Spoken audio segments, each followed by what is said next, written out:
हिमाचल प्रदेश सरकार लोकतांत्रिक मूल्यों की रक्षा और विधायी पारदर्शिता को बढ़ाने के लिए सदैव संकल्पबद्ध है। हमारी सरकार और हमारी विधानसभा लोकतांत्रिक आदर्शों को मजबूती देने, तकनीक के माध्यम से सुशासन को बढ़ावा देने और आम जन में से सीधा जुड़ाव सुनिश्चित करने के लिए निरंतर कार्य कर रही है।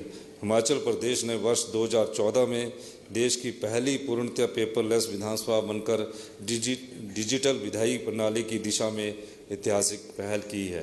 ई विधान प्रणाली ने न केवल हमारे कामकाज को अधिक पारदर्शी और सुलभ बनाया है, बल्कि कागज की खपत कम कर पर्यावरण संरक्षण में महत्वपूर्ण योगदान दिया है। सभी माननीय विधायक ई मोबाइल ऐप के माध्यम से अपने क्षेत्र की जानकारी और फीडबैक समय पर प्राप्त कर पा रहे हैं, जिससे सुशासन को बल मिला है। भारत सरकार द्वारा विकसित नेवा यानी नेशनल ई विधान एप्लीकेशन को हिमाचल प्रदेश विधानसभा ने 11 जनवरी 2024 से पूरी तरह से अपनाया है। प्रदेश विधानसभा ने तकनीकी नवाचार को अपनाते हुए पारंपरिक कार्य प्रणाली में आमूल-चूल परिवर्तन किए हैं। हमारी विधानसभा में सभी प्रश्न, सूचनाएं, उत्तर और अन्य दस्तावेज ऑनलाइन माध्यम से ही प्रस्तुत और प्रसारित किए जाते हैं। सत्र के दौरान सभी कार्रवाइयों को लाइव स्ट्रीमिंग और वेबसाइट के माध्यम से आमजन तक भी पहुंचाया जाता है, जिससे जनता की भागीदारी और पारदर्शिता सुनिश्चित होती है। विधानसभा की वेबसाइट पर प्रतिदिन की कार्रवाई, प्रश्नोत्तर और अन्य अभिलेख नियमित रूप से उपलब्ध करवाए जाते हैं। विधायकों, मंत्रियों, सचिवों और अधिकारियों के लिए अलग अलग डैशबोर्ड विकसित किए गए हैं, जिससे कार्य में सुविधा, स्पष्टता और समयबद्धता बनी रहती है। प्रेस, मीडिया और शोधकर्ताओं के लिए विधानसभा की कार्रवाइयों तक सरल और डिजिटल पहुंच सुनिश्चित की गई है। विधानसभा में आने वाले सभी लोगों के लिए ऑनलाइन पास प्रणाली और पुलिस सत्यापन की प्रक्रिया भी पूर्णतः डिजिटाइज्ड है। हमारी यह व्यवस्था पर्यावरण के प्रति उत्तरदायित्व, पारदर्शिता और सुशासन और तकनीकी क्षमताओं का उदाहरण प्रस्तुत करती है। प्रदेश विधानसभा की अन्य विधानसभाओं के लिए न केवल तकनीकी मार्गदर्शक बनी है, बल्कि डिजिटल लोकतंत्र की दिशा में एक प्रेरणा स्रोत भी है। हमें गर्व है कि देश भर की विधानसभाएं अब हिमाचल की इस पहल से प्रेरणा ले रही है और वन नेशन वन एप्लीकेशन की दिशा में आगे बढ़ रही है। इस अवसर पर मैं आप सभी उपस्थित महानुभावों को प्रदेश सरकार द्वारा लोगों के कल्याण के लिए चलाई जा रही तमाम नीतियां, योजनाओं और कार्यक्रम की जानकारी देना चाहूँगा। विधानसभा हमारी इस विधानसभा ने एक इतिहास बनाया। 10th शेड्यूल की बात जब हरिवंश नारायण सिंह जी कर रहे थे, निश्चित तौर पर लोकतंत्र की मजबूती के लिए जो एंटी डिफेक्शन लॉ बनाया गया था, उसका सही सदुपयोग किसी ने किया तो हिमाचल प्रदेश की विधानसभा ने किया। और इसके लिए मैं हमारे अध्यक्ष कुलदीप सिंह पठानिया जी को बहुत बहुत शुभकामनाएं देना चाहता हूँ। राजनीति है और लोकतंत्र में राजनीति का परिवेश हमेशा से रहा है, ये कोई नई बात नहीं है।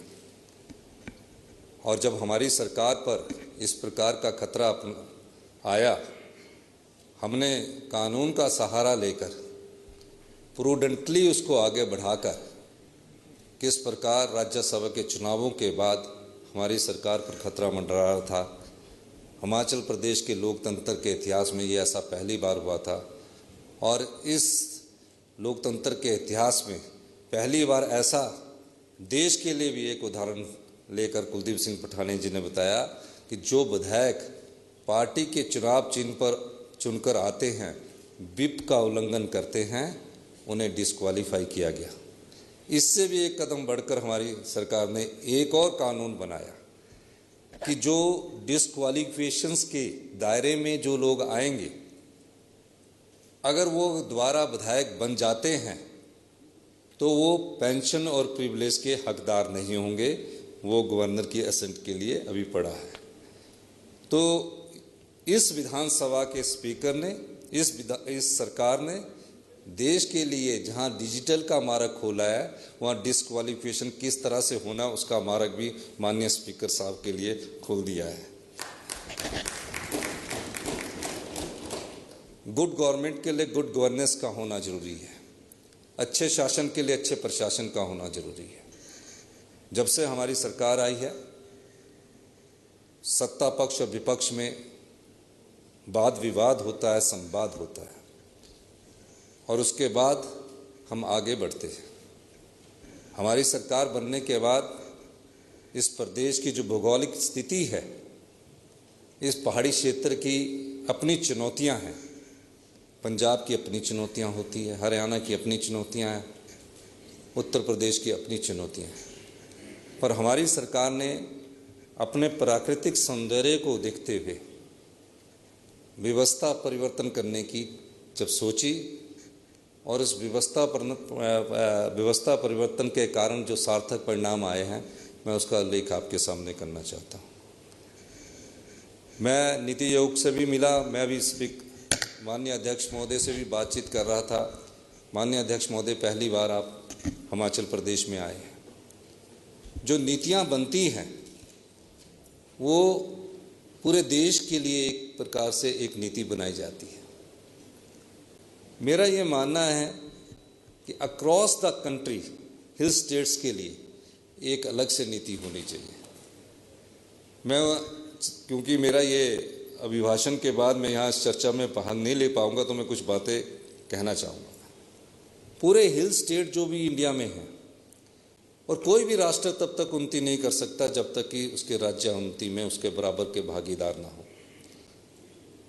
चाहे उत्तराखंड है, चाहे जम्मू कश्मीर है, चाहे नॉर्थ ईस्ट है, अगर आप जो प्लेन के राज्य उनके नियम लागू करेंगे तो कभी भी इन हिल स्टेट्स का विकास नहीं हो पाएगा। इसलिए अक्रॉस हिल स्टेट्स की अलग नीति होनी चाहिए। मैं इस मंच का प्रयोग इसलिए भी करना चाहता हूं कि माननीय लोकसभा के स्पीकर यहां बैठे हैं और हमारे दर्द को और हमारी आवाज़ को आप सुनेंगे। पंजाब में कोई नदी नहीं बहती है, हरियाणा में कोई नदी नहीं बहती है। जो भी नदियां पंजाब को जाती है वो हिमाचल प्रदेश और जम्मू कश्मीर से जाती है। 5 नदियां हिमाचल प्रदेश से जाती है। अब हिमाचल का रिसोर्स क्या है? जीएसटी लगने के बाद हिमाचल को सबसे ज़्यादा नुकसान हुआ है, क्योंकि जीएसटी जो है कंज्यूमर बेस्ड है। हम एशिया के बद्दी के फार्मा हब है बिगेस्ट। जीएसटी लगने से पहले हमें 4000 करोड़ रुपया बद्दी के एरिया से आता था, और जीएसटी लगने के बाद 200 करोड़ रुपया भी आज हमको नहीं मिल पा रहा, क्योंकि हमारी जो पॉपुलेशन है वो 75 लाख है। भविष्य में कभी भी हम 1 करोड़ पहुंच ही नहीं पाएंगे, क्योंकि हमारी जो पॉपुलेशन है वो डिक्लाइनेशन की तरफ जाने शुरू हो गई है। तो हमें जीएसटी का कभी लाभ ही नहीं मिल पाएगा। तो किस चीज़ से लाभ मिले हमें? हमने उस पर विचार विमर्श किया और पाया कि इस प्रदेश के पास जो बहता हुआ पानी है वो हमारा सबसे बहता हुआ सोना है। मैं एक उदाहरण देना चाहूँगा आपको। जब हम पंजाब के भाग थे, पंजाब हमारा बड़ा भाई है, पंजाब के जब भाग थे तो पंजाब ने सब प्रकार से तरक्की की। आज जब हमारे अधिकारों की बात आती है तो हमारी आवाज़ छोटे प्रदेश होने के कारण लोकतंत्र के उस मंच पर उतनी जोर से नहीं उठा पाते हैं जितना यूपी वाले अपने जोर से उठा सकते हैं। हिमाचल प्रदेश का कुल बजट 58,000 करोड़ का है। 52,000 करोड़ रुपया हमारे पास खुल है, 6,000 करोड़ का होल है। और एक हमारे ही पानी से जो बड़ी कंपनी बनी SJVN, सतलुज जल विद्युत निगम लिमिटेड, उसका पिछले 35 साल में वो 67,000 करोड़ की कंपनी बनी। ये कैसे हुआ? ये इस प्रकार हुआ कि जब हमारे पास पैसे थे नहीं, हम 12,000 मेगावाट पावर हार्नेस करते हैं हाइड्रो। हमारे पास हमें फ्री रॉयल्टी मिलनी चाहिए थी, जो रॉ मटेरियल है वो तो वाटर है। आप थर्मल का यूनिट लगाते हो और थर्मल यूनिट के बाद आपका माइनिंग की कॉस्ट पड़ती है, ट्रांसपोर्टेशन की कॉस्ट पड़ती है, पर हाइड्रो में कभी कॉस्ट नहीं बढ़ेगी क्योंकि रॉ मटेरियल वाटर है और फिनिश गुड इलेक्ट्रिसिटी है। हम उस अधिकार की भी लड़ाई लड़ना चाहते हैं कि हमें अपने रिसोर्स जो है वो हमें पानी के रूप में हमारे रिसोर्स को माना जाए और हमें उसका उचित अधिकार मिलना चाहिए। ये बात मैं इसलिए कह रहा हूँ कि जहाँ भी प्रदेशों में जाओगे उसका अब इंडस्ट्रीज़ का कोई बड़ा फ़ायदा नहीं रहा। हाइड्रो का फ़ायदा है, टूरिज़्म का फ़ायदा है, डेयरी इंडस्ट्रीज़ का फ़ायदा है जो हमारी प्रकृति ने हमें दिया है, और इन चीज़ों को हम आगे बढ़ाने के लिए हमारी सरकार ने प्रयास किया।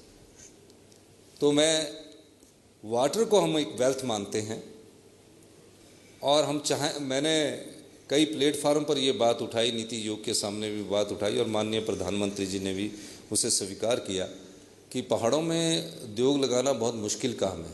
रॉ मटेरियल की कीमत ही बहुत ज़्यादा बढ़ जाएगी, पानी ही इनका रॉ मटेरियल है, तो इनके जो अधिकार है उनको हम सुरक्षित करेंगे। हमारी सरकार ने व्यवस्था परिवर्तन के तहत सरकार गांव के द्वार कार्यक्रम शुरू किया। अब तक मुख्यमंत्री और मंत्रीगण 1000 से अधिक पंचायतों में जाकर लोगों से सीधा संवाद कर चुके हैं। इससे स्थानीय समस्याओं का मौके पर ही समाधान करने में मदद मिल रही है। हमारी सरकार ने पहली कैबिनेट में ही पुरानी पेंशन योजना बहाल कर 1,36,000 कर्मचारियों को सामाजिक और आर्थिक सुरक्षा प्रदान की है। इंदिरा गांधी प्यारी बहना योजना के अंतर्गत लगभग 3 लाख महिलाओं को प्रति माह 1500 रुपये की सम्मान राशि दी जा रही है और भी पात्र महिलाओं को चरणबद्ध तरीके से इसमें जोड़ा जा रहा है। दूध पर समर्थन मूल्य लागू करने वाला हिमाचल प्रदेश देश का पहला राज्य बना जहां किसानों के दूध, गाय के दूध पर 51 रुपये और भैंस के दूध पर 61 रुपये प्रति किलो की दर से लाभ मिल रहा है और 2 रुपये हम उसे किराए के रूप में भी देते हैं। प्राकृतिक खेती से उगाई गई मक्की पर सरकार द्वारा 40 रुपये और गेहूं पर 60 रुपये और कच्ची हल्दी पर 90 रुपये प्रति किलो का समर्थन मूल्य तय किया गया है। हमने सीमा पर्यटन, बॉर्डर टूरिज्म को बढ़ावा देने के लिए 3930 मीटर यानी कि 14,000 फीट की ऊंचाई पर स्थित शिवकिला दर्रे पर बॉर्डर टूरिज्म गतिविधियों की शुरुआत की है। यह भारत चीन सीमा पर स्थित है और इससे किन्नौर जिला के जनजातीय क्षेत्र में पर्यटन को नई दिशा मिलेगी। शिवकिला के बाद जो मानसरोवर यात्रा है वो सिर्फ 91 किलोमीटर की रह जाएगी। माननीय प्रधानमंत्री जी से हमने अनुरोध किया और माननीय मैं अध्यक्ष महोदय से भी अनुरोध करूंगा कि आप हमें इसमें जरूर सहयोग करें, और क्योंकि वहाँ से जो चाइना का रोड है और हमारे रोड के बीच सिर्फ 2 किलोमीटर का डिस्टेंस है। अगर हम 2 किलोमीटर भारत सरकार की ओर से रोड बनेगा तो हम उनके चाइना के रोड तक हम पहुंच पाएंगे। यही नहीं, मुख्यमंत्री स्टार्टअप योजना के तहत सौर ऊर्जा के लिए गैर जनजातीय क्षेत्रों में 4% और जनजातीय क्षेत्रों में 5% ब्याज अनुदान के साथ ऋण सुविधा दी जाएगी। लघु किसानों और पशुपालकों के लिए 300 रुपये प्रति क्विंटल की दर से जैविक खाद और वर्मी कंपोस्ट किनने की सुविधा शुरू की गई है। युवाओं के लिए 680 करोड़ रुपए की राजीव गांधी स्टार्टअप योजना शुरू की गई है, जिससे हजारों युवाओं को स्वरोजगार का अवसर मिल रहा है। शिक्षा के क्षेत्र में क्रांतिकारी बदलाव लाते प्रदेश में हर विधानसभा क्षेत्र में अत्याधुनिक Rajiv Gandhi day boarding school खोले जा रहे हैं। साथ ही डॉक्टर YS परमार छात्र ऋण योजना और सुख शिक्षा योजना से अब तक 2000 से अधिक विद्यार्थियों को शिक्षा में सहायता मिली है।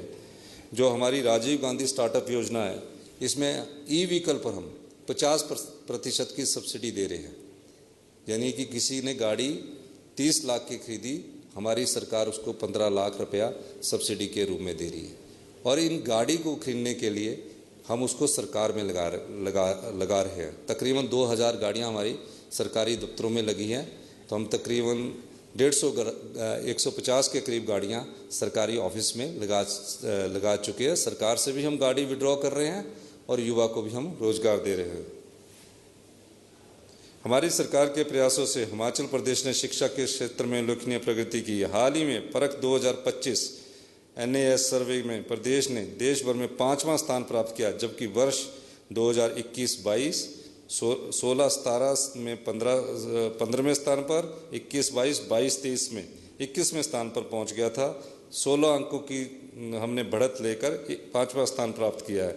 हमारी सरकार की प्रभावी नीतियां गुणवत्ता शिक्षा के प्रति प्रतिबद्धता और शिक्षा सुधारों की निरंतरता के कारण ही राज्य के खाते में यह ऐतिहासिक उपलब्धि दर्ज की गई है।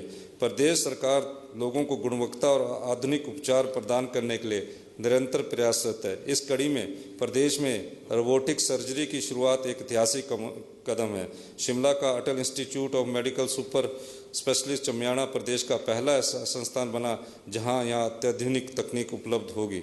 यह हमारी सरकार की दूरदर्शी सोच का परिणाम है, जिससे हिमाचल स्वास्थ्य सेवा में आत्मनिर्भर और अग्रणीय राज्य बन रहा है। हमने प्रदेश में नशा तस्करी के खिलाफ जीरो टॉलरेंस नीति को अपनाया है। हमारी सरकार ने नशे से ग्रस्त लोगों के उपचार और पुनर्वास के लिए मजबूत कानून व्यवस्था के प्रावधान की आवश्यकता को ध्यान में रखते हुए हिमाचल प्रदेश संगठित अपराध निवारण एवं नियंत्रण विधेयक 2025 पारित कर नशा तस्करों को मृत्युदंड, आजीवन कारावास और 10 लाख रुपया जुर्माने के अतिरिक्त अवैध तरीके से अर्जित संपत्ति की कुर्की किए जाने का प्रावधान किया है। लंबित राजस्व मामलों में लोगों को राहत देने के लिए प्रदेश में पहली बार तहसील और उप तहसील स्तर पर विशेष इंतकाल अदालतें आरंभ की गई है। अब तक 2,75,000 से अधिक इंतकाल, 16,258 तकसीम, 27,404 निशानदेही और 7260 दुरुस्ती के मामलों को निपटारा किया जा चुका है। हमारी सरकार ने जो बच्चे अपनी माता को खो चुके हैं, अपने पिता को खो चुके हैं, देश का पहला ऐसा कानून बनाया जहां अनाथ बच्चों को प्रदेश की संपदा का अधिकार मिले।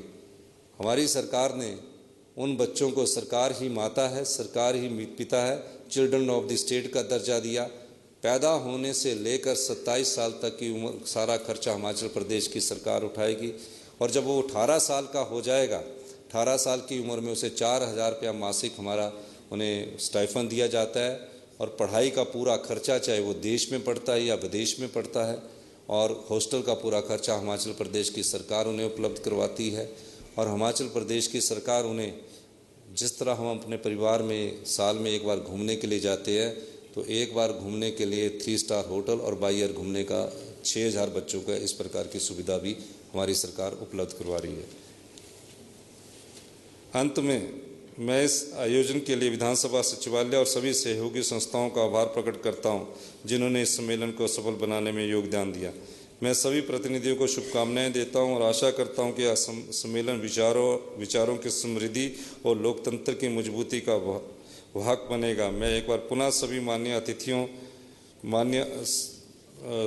अतिथियों, प्रतिनिधियों और प्रतिभागियों का सम्मेलन में सहभागिता के लिए हृदय से धन्यवाद करता हूं। आप सभी का यहाँ आना हिमाचल प्रदेश के लिए गर्व का विषय है। मुझे विश्वास है कि यह सम्मेलन हम सभी के लिए ज्ञान, अनुभव और प्रेरणा का स्रोत बनेगा। मैं माननीय अध्यक्ष महोदय के सामने एक बात और कहना चाहूँगा कि वन नेशन वन इलेक्शंस की तरफ हम जा रहे हैं और मैं आपसे चाहूँगा कि एक और कानून का फ्लॉ है। बाय इलेक्शन हमारा 6 महीने की जगह 1 साल में होना चाहिए, ताकि 1 साल के भीतर जब हमारे कोड ऑफ कंडक्ट लग जाता है, बार बार वो प्रभाव पड़ता है। तो हमारी बात को इसको मैंने माननीय पार्लियामेंट मिनिस्टर से भी रखा है कि बाय इलेक्शन पूरे देश में अगर 1 साल के अंदर 1 महीने के भीतर हो तो बार बार इलेक्शन कोड ऑफ कंडक्ट नहीं लगेगा। और क्योंकि ये अमेंडमेंट्स कॉन्स्टिट्यूशनल होना है, तो इसमें आपकी हस्तक्षेप का भी जरूरी होगी और आपसे हम अनुरोध भी करेंगे।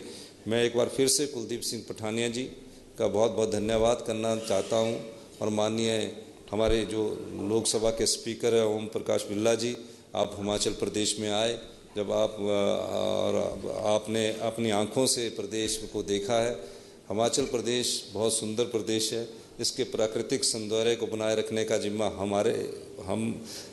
हम हिमाचल के लोगों के हैं और हमारा ये प्रयास रहता है कि प्रदेश जो कि नॉर्दर्न इंडिया का लंग्स कहलाते हैं, क्योंकि ऑक्सीजन हमारे यहाँ फॉरेस्ट लैंड 68% है, 32% लैंड ही हिमाचल के लोगों के पास है 28% फॉरेस्ट है।